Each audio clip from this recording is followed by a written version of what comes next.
थेट जाऊयात हिवाळी अधिवेशनाच्या परिसरामध्ये। सध्या अजित पवार बोलतायत। आज महाविकास आघाडीच्या काही प्रमुख मान्यवरांची एकत्र बैठक आम्ही सकाळी 10 वाजता घेतली आणि काल सभागृहामध्ये जे काही घडलं आणि त्याच्याबद्दल ज्येष्ठ आमदार आमचे प्रांताध्यक्ष जयंत पाटील साहेबांच्यावर ॲक्शन घेण्यात आली। काल त्याबद्दल आम्ही सगळ्यांनी वॉकआउट केलेला होता। आज पण आमची भूमिका तीच राहणार आहे, कारण जयंत पाटील साहेबांचं एकंदरीत वागणं बोलणं आजपर्यंत 32 वर्षाची कारकीर्द, त्यांचा शांत स्वभाव हे सगळ्यांना माहिती आहे आणि त्याच्यामुळं त्यांना सभागृहामध्ये बसून दिलं पाहिजे। त्यांच्यावरची घेतलेली ॲक्शन ही त्या ठिकाणी थांबवली पाहिजे, अशा प्रकारची आमची भूमिका आहे आणि ती भूमिका सरकार मान्य करत नसल्यामुळं आम्ही आज दिवसभर कामकाजावर बहिष्कार त्या ठिकाणी टाकलेला आहे। तसंच आम्ही मुख्यमंत्र्यांना आणि विधानसभेच्या अध्यक्षांना ही पण गोष्ट लक्षात आणून दिली की कर्नाटकचे मुख्यमंत्री ॲग्रेसिव्हली वेगवेगळ्या प्रकारचे ठराव करतायत आणि त्याच्यातनं मराठी भाषिक संपूर्ण महाराष्ट्रातला आणि बेळगावच्या परिसरामध्ये राहणारा हा अत्यंत नाराज झालेला आहे। तिथं महाराष्ट्राचा स्वाभिमान दुखावला जातोय आणि तशाच पद्धतीनं अतिशय कडक भाषेमध्ये ठराव हा दोन्ही सभागृहामध्ये मांडला गेला पाहिजे सोमवारी आणि तो मंजूर करून घेतला गेला पाहिजे। मंजूर करायला काही आमच्या कुणाचीच अडचण असणार नाही, कारण शिवसेना, काँग्रेस, राष्ट्रवादी काँग्रेस आणि आमचे मित्रपक्ष सगळ्यांचंच आमचं अशा पद्धतीच्या ठरावाच्या बद्दल एकमत आहे आणि म्हणून ती पण मागणी आम्ही त्यांच्याकडे केलेली आहे। आता आज मात्र कुठल्याही कामामध्ये आम्हा विरोधी पक्षाच्या सन्माननीय सदस्यांचा सहभाग राहणार नाही आणि आजच्याही कामकाजावर आम्ही बहिष्कार त्या ठिकाणी टाकलेला आहे। आनंदपर्यंत पे सांगू आनंदपर्यंत पे सांगू हा सांगा।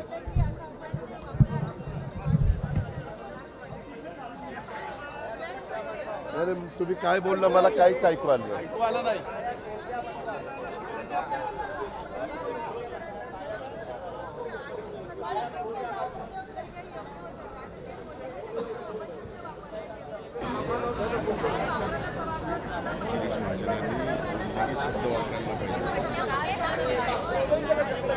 तुम्ही मला सांगा पत्रकार मित्रांनो, अनेकदा ज्यावेळेस चर्चा होती त्यावेळेस आम्ही सभागृहामध्ये पार्लमेंटमध्ये कुठेही लोकशाही पद्धतीनं कामकाज चालतं तिथं शेम शेम घोषणा देतो ना।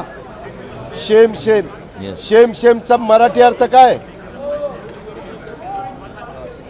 काय आहे? आणि त्याच्यामुळं वास्तविक जयंतराव त्यांना म्हणले नव्हते, सरकारला म्हणलेले होते।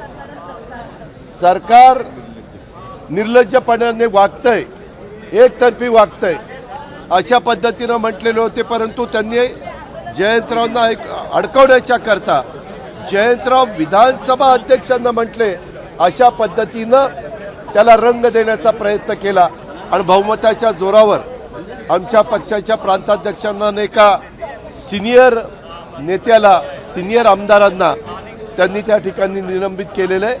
हे अन्यायकारक आहे। तरी पण विरोधी पक्ष नेता या नात्याने मी सभागृहामध्ये दिलगिरी व्यक्त केली।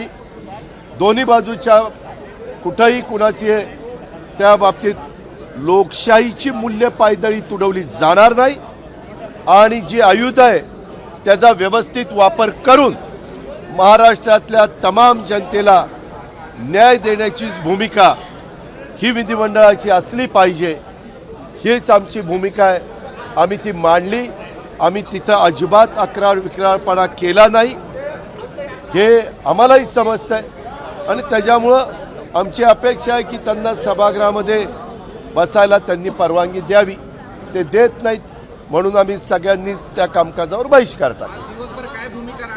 अरे बहिष्कार टाकला, आता दिवसभर काय भूमिका राहणार.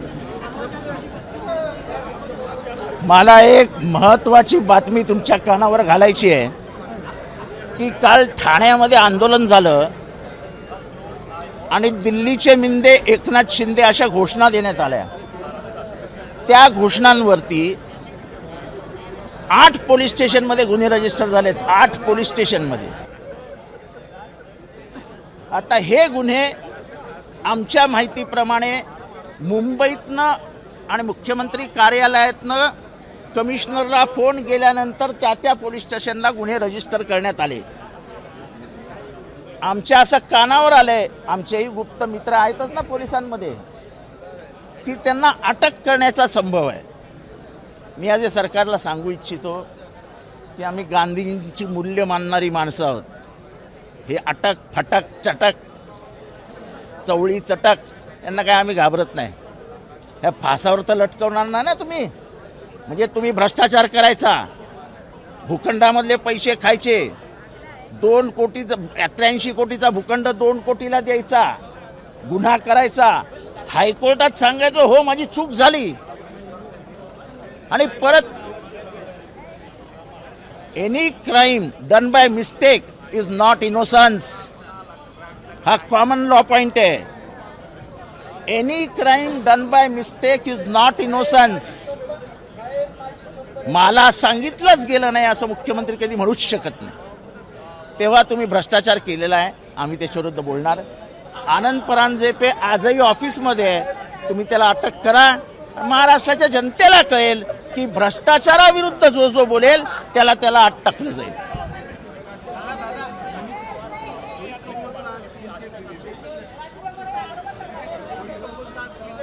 काय काय मोहित कुंभोजला क्लीन चिट त्याच्याशी मला कुठे आपल्याला त्यांना काय? विचारा, आमचं काय देणं घेणं नाही. आमचा काय संबंध त्या क्लीन चिटशी? त्यांना विचारा ना. अहो आमचा काय संबंध, त्यांना विचारा ना.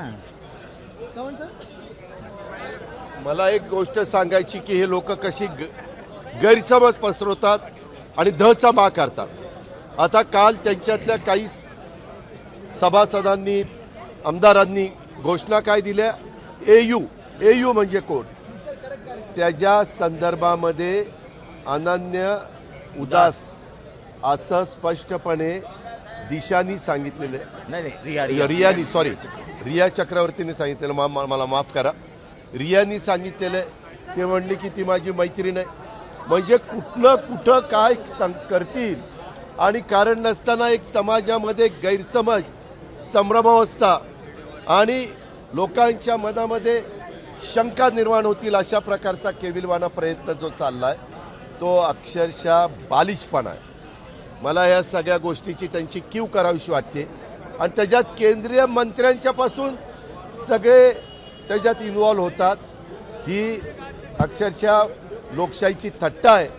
ठीक आहे, तुमचं सरकार आहे, सरकार असलं म्हणून कशाही पद्धतीनं कुणाची पण नावं घ्यायची आणि तिथं गोवायचं. ती आज पण ती सांगते की ती माझी मैत्रीण आहे आणि तिचं नाव अनन्य उदास म्हणजे AU असं आहे. नाही ह्याच्यातनं जे पुढे येतं ते हेच आहे की माझ्या बाजूला उचलेले आमचे बंधुतुल्य सहकारी आदित्य ठाकरे यांच्यावरती SIT बसवायची, दर 8 दिवसांनी त्यांना बोलवायचं, मग तुम्ही जाणार TV वर दिसणार. आणि या 32 वर्षाच्या तरुणाला हे सरकार किती घाबरलंय हे महाराष्ट्र बघणार. महाराष्ट्राला याची कल्पना आहे की याच्यात कुठलंही सत्य नाही. सत्य असतं तर एवढे दिवस याला सोडलाच नसता. पण उगाच बाऊ करायचा आणि सगळे भ्रष्टाचार ह्याच्या AUच्या मागे लपवायचे. ते AU फक्त NITचा भ्रष्टाचार मागे टाकण्यासाठी काढलं गेलं आहे. यांनाही माहिती याच्यात काही सत्य नाही. आणि आदित्य ठाकरे माझं जे मत दिसतंय कालपासून यांचं वागणं आहे हे अजिबात असल्या गोष्टींना घाबरत नाही. आणि आमचा एकही राष्ट्रवादी, शिवसेना, काँग्रेस एकही कार्यकर्ता अटकेला घाबरत नाही. ज्यांना अटक करायची करा, पण तुमच्या भ्रष्टाचारावर आम्ही पांघरून घालू देणार नाही. आज जसं आपण पाहत असाल आम्ही सर्वच पायऱ्यांवर आहोत. अनेक दिवस मागच्या अधिवेशनात देखील आणि ह्या अधिवेशनात देखील आले आम्ही पायऱ्यांवर बसतो आणि महाराष्ट्रासाठी ज्या महत्त्वाच्या घोषणा असतील त्या देत असतो. आज मला वाटतं जागतिक शेतकरी दिवस देखील आहे, कृषी दिवस देखील आहे. आणि अजूनही आपण पाहत असाल की गेल्या 2-3 महिन्यामध्ये जेवढा पाऊस आपल्या महाराष्ट्रात झाला, मग सततचा पाऊस असेल, अतिवृष्टी असेल, कुठेही ओला दुष्काळ जाहीर केला नाही, कुठेही शेतकऱ्यांना मदत केली नाही. खरं तर पंचनामे काही काही ठिकाणी झालेत, काही काही ठिकाणी नाही, प्रस्ताव गेलेत, पण मदत कुठेही झाली नाहीत, फक्त घोषणा झाल्यात, पुढे मदत गेली नाही. महाराष्ट्रातून निघून गेलेले प्रकल्प असतील, कर्नाटका सीमावाद असेल, कर्नाटका व्याप्त महाराष्ट्रामध्ये जे काही अन्याय होत आहे त्याच्यावर आम्ही बोलण्याचा प्रयत्न करत आहे. पण काल संपूर्ण दिवस आपण बघितलं असाल, सकाळी एक वेगळं काहीतरी काढायचं आहे, भलतंच वातावरण करायचं, दुपारी जयंत पाटील साहेबांच्या मागे लागायचं कुठच्याही एका कारणावरनं. म्हणजे दिवसभर हाऊस तहकूब करत राहतील, दिवसभर बातम्या इतर चालत राहतील. पण मुख्यमंत्र्यांनी जो घोटाळा केलेला आहे, ह्या घटनाबाह्य मुख्यमंत्र्यांनी जो घोटाळा केलेला आहे, जे गैरवर्तन आहे त्यांचं, इरेग्युलॅरिटी आहे, ती कुठेही लोकांमध्ये येऊ नये, हाऊसच्या फ्लोअरवर येऊ नये, रेकॉर्डवर येऊ नये, हा त्यांचा प्रयत्न होता.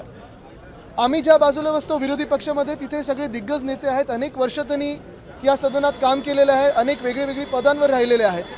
आम्ही सगळे इथे शांत बसलेलो. आम्हाला आमच्या नेत्यांनी सांगितलेलं, शांत बसा आणि ऐकत बघत राहा, कारण समोरून जे काही वागणूक होती ही लोकशाहीसाठी योग्य नाही, लोकशाही संपवण्याची वागणूक होती. सगळं जे काही चाललेलं हे एकतर्फी चाललेलं. मग प्रिसाइडिंग ऑफिसर असतील, सरकार असेल, आमच्याकडे लक्ष न देता हाऊस चालवायचा, तहकूब करायचा. कधीही सत्ताधारी पक्षाला मी वेलमध्ये येताना बघितलं नाही आहे, हाऊस बंद पाडताना बघितलं नाही आहे. पण एकंदर हेतू हाच होता त्यांचा, की जे काही सत्य आम्ही इथे आवाज त्यांना देण्याचा प्रयत्न करतोय, सत्याला पुढे आणण्याचा प्रयत्न करतोय, सत्यमेव जयतेच्या बाजूने उभं राहण्याचा प्रयत्न करतोय, त्यांची बाजू ही सत्तामेव जयतेची आहे आणि ती कधीच जिंकणार नाही. जिंकणार ते सत्यमेव जयतेच जिंकणार आणि त्या बाजूने आम्ही आहोत. आज आम्ही सगळे इथे पायऱ्यांवर जसं आहोत तसं रस्त्यांवर देखील प्रत्येक ठिकाणी राहणार आहोत. कारण महत्त्वाची गोष्ट हीच आहे की आमचा आवाज दाबण्याचा जरी प्रयत्न केला तरी हा महाराष्ट्र आम्ही विकू देणार नाही, महाराष्ट्रातले भूखंड आम्ही विकू देणार नाही, कर्नाटकाला दबणार नाही. खरं तर हा वाद हा सुप्रीम कोर्टात चालू आहे. आपल्याच देशात 2 राज्यांनी असं भांडणं हे योग्य गोष्ट नाही, कारण वाद हा तिकडच्या लोकांमध्ये वाढत जातो, लोकांना त्रास होतो, सामान्य नागरिकाला त्रास होतो. हा वाद जे सुप्रीम कोर्टमध्ये तिथे चालू देण्याची ही खरं गरज होती. अनेक वर्ष हा वाद चालू आहे, पण कदाचित तिकडच्या सत्ताधारी पक्षाला, म्हणजे कर्नाटकाच्या सत्ताधारी पक्षाला येणारी निवडणूक ही जड जाणार आहे हे दिसायला लागलेलं आहे. काँग्रेसचं सरकार येणार हे दिसायला लागलेलं आहे आणि म्हणूनच तिकडच्या मुख्यमंत्र्यांनी ही अग्रेसिव्ह भूमिका घेतलेली आहे. असो, हे जरी सत्य असलं, म्हणजे गुजरातच्या निवडणुकीसाठी प्रकल्प पळवले, कर्नाटकाच्या निवडणुकीसाठी आमचे जिल्हे तोडून न्याल आणि इथे तुम्ही आमचेच भूखंड हे इतर बिल्डरांना विकाल, हे आम्ही चालू देणार नाही. आणि म्हणून ही लढाई आम्ही लढत राहू, कारण आम्ही सत्याच्या बाजूने आहोत, सत्तेच्या बाजूने आहोत. चव्हाण साहेब बोलतील ना, बोला. या हिवाळी अधिवेशनामध्ये काही महत्त्वपूर्ण निर्णय या सभागृहामध्ये होणं अपेक्षित होतं. सर्वात ज्वलंत आणि महाराष्ट्राच्या दृष्टीने जिव्हाळ्याचा आणि महत्त्वाचा प्रश्न म्हणजे महाराष्ट्र कर्नाटक सीमा प्रश्नासंदर्भामध्ये जी कुरघोडी कर्नाटक या ठिकाणी करू पाहते आहे, त्या बाबतीमध्ये महाराष्ट्र सरकारची भूमिका अतिशय संशयास्पद आहे, अतिशय गळचेपी आहे. म्हणजे गपचूप बसून सहन करण्यासंदर्भामध्ये एकंदरीत भूमिका घेतलेली आहे. कर्नाटकाच्या विधिमंडळामध्ये ठराव घेतला जातो, कर्नाटकाचे मुख्यमंत्री त्या ठिकाणी आपल्या ट्विटर हँडलवरून महाराष्ट्राच्या अपमानकारक एकंदरीत भूमिका घेऊन महाराष्ट्राला हिरवण्याचा प्रयत्न करतात आणि आमच्या या सरकारकडून या बाबतीमध्ये साधं ब्रही उच्चारलं जात नाही. ही अतिशय खेदाची बाब आहे. उलट त्यांचं समर्थन, म्हणजे त्यांचं ट्विटर हँडल फेक आहे, चुकीच्या ट्विटरमध्ये दाखवलं जातं आहे, अशा प्रकारच्या ज्या काही अफवा पसरवल्या जातं किंवा सांगण्यात येतं आहे, हे खेदजनक आहे. महाराष्ट्राने याचा प्रतिकार केला पाहिजे, महाराष्ट्राने उत्तर दिलं पाहिजे.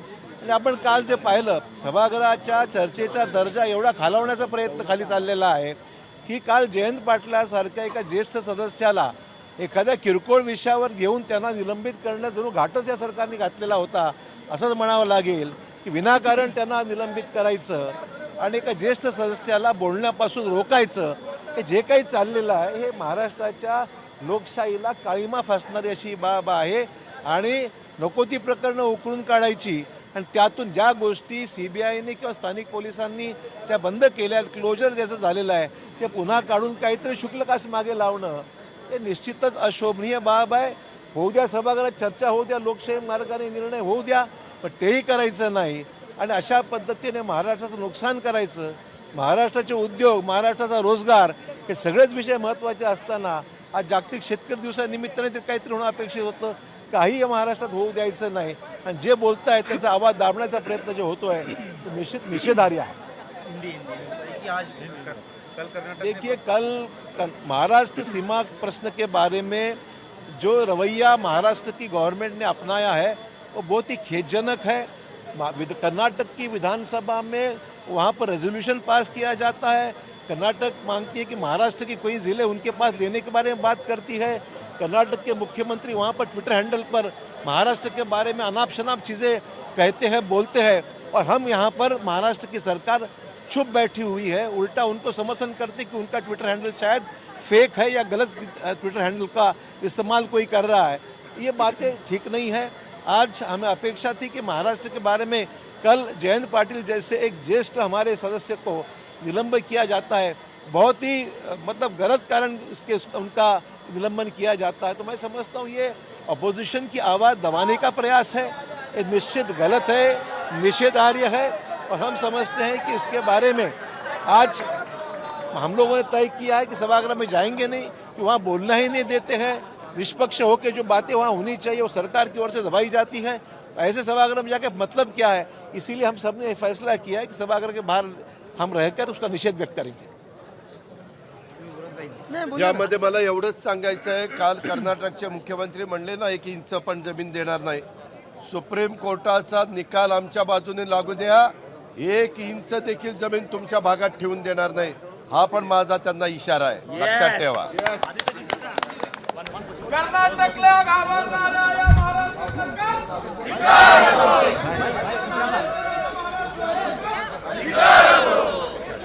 अरे नहीं चलेगी, नहीं चलेगी तानाशाही, नहीं चलेगी. अरे नहीं चलेगी, नहीं चलेगी तानाशाही, नहीं चलेगी. महाराष्ट्रातला कोण येणाऱ्या या सरकारचा धिक्कार असो.